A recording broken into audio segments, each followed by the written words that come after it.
So what other models are there of workforce housing? So, look, I think the story in California for rent growth, I think one of the reasons we love this workforce housing space is because it's generally undersupplied for the reasons that we talked about before, which is it's a new idea and it's a new marketplace to respond to. But right now it's deeply undersupplied.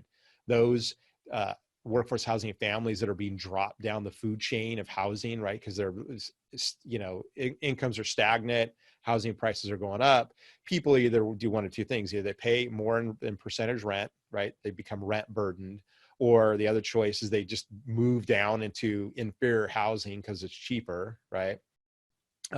Or, we can provide units like our UTH models, and there's other versions of moderate, don't get me wrong, ours is not the only, but ours is the only that I know at scale that's new construction moderate. The two food groups that I see in the marketplace are what is mostly talked about in the media today for workforce housing would be people who acquire older apartment assets that are physically obsolete, or they're in bad shape, or they're in secondary, tertiary markets.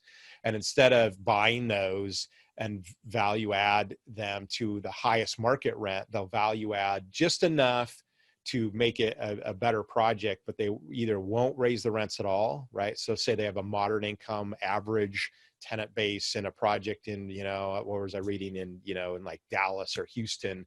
And what people are doing is their capital is oriented around keeping the rents similar to what they were when they bought them, but increasing the how can I put this? Increasing the physical plant of the apartment building. They're rehabbing the interiors, Mm-hmm. paint, carpet, cabinets. So it's a better lifestyle for the tenant, but their ethic is around holding rents, basically where they're at already. Okay. So Okay. that's what I call the value add workforce housing model.